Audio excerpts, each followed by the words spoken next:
चिड़चिड़ करता है या गलत मार्ग पर चलता है। श्रंभेश्वर महादेव शंकर जी का एक नाम है, श्रंभेश्वर महादेव। तो जब कोई व्यक्ति चिड़चिड़ करता है, क्रोध करता है, गुस्सा करता है, तो महाराज शंकर भगवान का श्रंभेश्वर महादेव का नाम लेकर 31 बेलपत्र, जिस व्यक्ति को क्रोध आता है उस व्यक्ति का स्मरण कर कर आखा चावल मतलब सेगे चावल के साथ एक एक बेलपत्र 31 बेलपत्र कर कर शिव जी के शिवलिंग पर समर्पित करी जाती है, मात्र 10वीं की तिथि के लिए। केवल 10वीं, चाहे उजाला की हो चाहे अंधेरे की। कौन से महादेव का नाम लेना है? श्रंभेश्वर महादेव, शिव जी का एक और चीज है महाराज। छोटे छोटे बच्चे रहते हैं, कुछ कुछ बच्चों को माता जबरदस्ती के भोजन कराती है, खिलाती है, ठोकती, मारती, खिलाती है। कुछ कुछ बच्चे ऐसे रहते हैं वो कुछ खा ही नहीं पाते, मुख में दो और वॉमिटिंग कर देते हैं, उल्टी कर देते हैं। ऐसे बच्चों के लिए या जिस व्यक्ति को भोजन पचता नहीं हो और उदर में एसिडिटी रहती हो और जलन टाइप की होती हो, उसके लिए भी श्रंभेश्वर महादेव का स्मरण है। सुंदर व्याख्यान वर्णन किया है। श्रंभेश्वर महादेव के ठीक सामने अर्थात भगवान शंकर के किसी भी शिवलिंग के सामने एक तांबे के लोटे में जल रख लीजिए। उस जल के अंदर 3 बेलपत्र डाल दीजिए, एक पीपल का पत्ता डाल दीजिए। महाराज शमी के 11 पत्ते कलश को छुआकर शंकर भगवान के शिवलिंग पर श्रंभेश्वर महादेव के नाम से चढ़ा दीजिए। उस जल को उठाकर ले आइए, एक रात्रि तक घर के अंदर रखना है। उस जल को श्रंभेश्वर महादेव का नाम लेकर जिस व्यक्ति को एसिडिटी होती हो या उदर खराब रहता हो या भोजन नहीं पचता हो या पेट से जुड़ी हुई प्रॉब्लम हो या बच्चों को भोजन कराते हैं और वो वोमिटिंग कर देते हो, ऐसे बच्चे को या भोजन नहीं भा रहा हो ऐसे व्यक्ति को उस जल को सुबेरे दोपहर शाम 3 बार श्रंभेश्वर महादेव का नाम लेकर आचमन कराना प्रारंभ कर दो, पिलाना चालू कर दीजिए। 3 या 4 दिन पिलाओगे, अपने आप उदर में भी आनंद रहेगा, बच्चा भोजन करना भी प्रारंभ कर देगा। श्रंभेश्वर महादेव।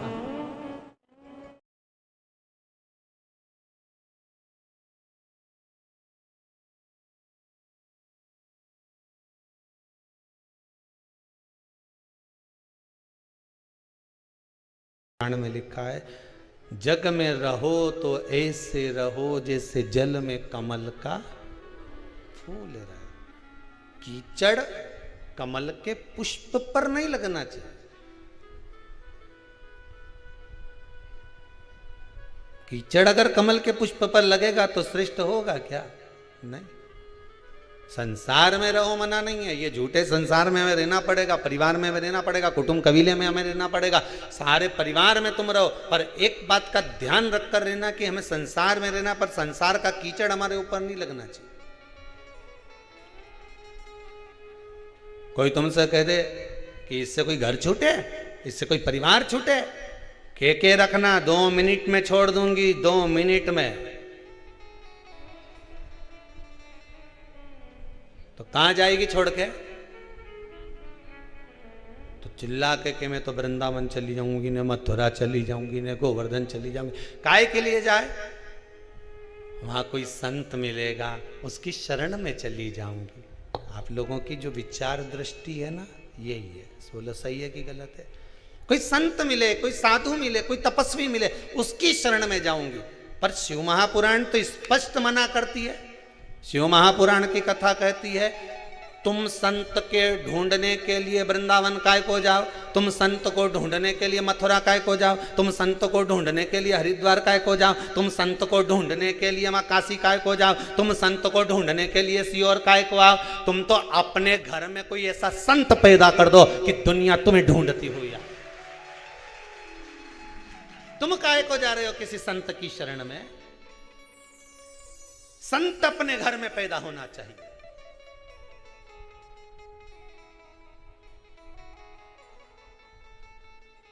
जिसको देखो रोती रोती एक ही बात कि मैं तो किसी संत की शरण चली जाऊं। काहे को जाए? शिव पुराण तो कह रही घर में संत पैदा होना चाहिए, सब प्रयास करो। 25-50 लोगों को बिठा कर देखना, बात करके देखना, और साहब तुम्हारा कितना बच्चा, तो क्या हमारा 2-3 बच्चा। अच्छा, तुम्हारा कितना बच्चा, क्या हमारा 2, कोई क्या हमारा 1। कभी से पूछो छोरी कहीं कर रही है, बस मन है मेरा मैं उसको डॉक्टर बनाना चाहती हो। उससे पूछा तुम, बस मैंने तो सीए की पढ़ाई में लगा दिया उसको, सीए बनाना चाहूँ। कोई तुमसे पूछे तो तुम क्या जवाब दोगे, बोलते जाओ मैं सीए बनाना चाहूँ, कोई कि मैं इंजीनियर बनाना चाहूँ। 50 लोगों को क्या, पूरी पृथ्वी के लोगों को बिठा कर देख लेना, 50 रिश्तेदारों को बिठा कर देख लेना, एक ही बात के, कोई कि मैं इंजीनियर बनाना चाहूँ, कोई कि मैं डॉक्टर बनाना चाहूँ, कोई कि मैं अपनी छोरी के कलेक्टर बनाना चाहूँ। पर आज तक किसी के मुंडा से नहीं निकला कि मैं इसको सावित्री और सीता बनाना चाहूँ। आज तक निकला किसी के मुंह से कि इसको मैं सावित्री बनाऊंगी, इसको मैं सीता बनाऊंगी, ने मेरे बेटे को प्रहलाद बनाऊंगी, ने ध्रुव बनाऊंगी, ने स्वामी विवेकानंद बनाऊंगी, ने रामकृष्ण परमहंस बनाऊंगी, ने जगत गुरु शंकराचार्य बनाऊंगी। एक के मुंडा से नहीं निकला, जिसके मुंह से निकला डॉक्टर बनाऊंगी, ने इंजीनियर बनाऊंगी, ने मैं ये बनाऊंगी, ने फलाना बनाऊंगी, ने ढिमका बनाऊंगी, है सब के मुंडा से निकले मैं ये बनाऊं। पर एक के मुंह से नहीं निकले कि मैं स्वामी विवेकानंद बनाऊंगी, मैं रामकृष्ण परमहंस बनाऊंगी, मैं जगत गुरु शंकराचार्य जैसा बनाऊंगी, मैं अपनी बेटी को सावित्री बनाऊंगी, मैं अपनी बेटी को सीता जैसी बनाऊंगी कि कहीं पर भी रहे पर मन उसका अपने पति के चरणों में लगा रहे। ऐसा बनाने का मैं प्रयास करूंगी। पर मुंडा से निकले तब तो डॉक्टर बनाऊंगी।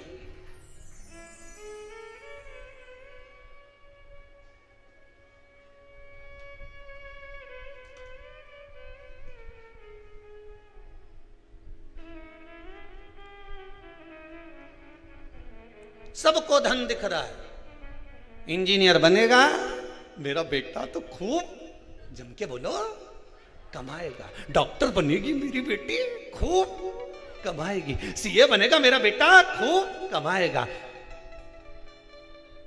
ये बनेगा तो खूब कमाएगा। एक दिन कलम और कटार दोनों में लड़ाई हो गई। कटार ने कलम से कहा कि कलम गजब की है रे तू, मैं तो साल 2 साल में एक बार लोगों को काटूं पर तू गजब करे रोज काटती फिरे। कलम रोज ना जाने कितनों को काट देती है। जिसकी पास धन नहीं, संपदा नहीं, वैभव नहीं, किसी के यहां गए साहब देखना मेरी तबीयत खराब है, कलम ने लिख दिया जाओ ये जांच कराओ, कटा कि नहीं कटा? जरा सा सिग्नेचर करा टेंडर पास, कटा कि नहीं कटा? कटार तो केवल साल भर में 6 महीने में एक बार काटती है, पर कलम तो रोज सुबह से लेकर शाम तक काटती रहती है, ना जाने कितनों को काटती है, कितनों को। दोनों में विवाद है, दोनों में लड़ाई चल रही है।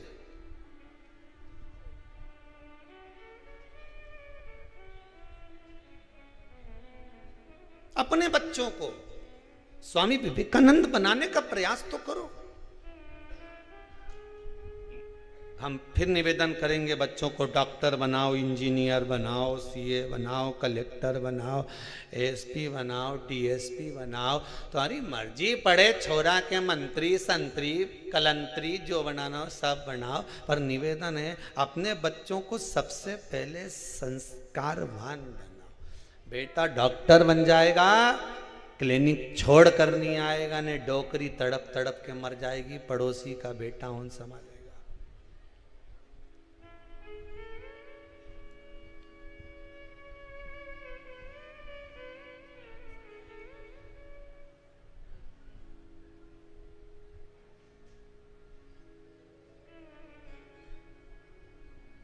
कहाँ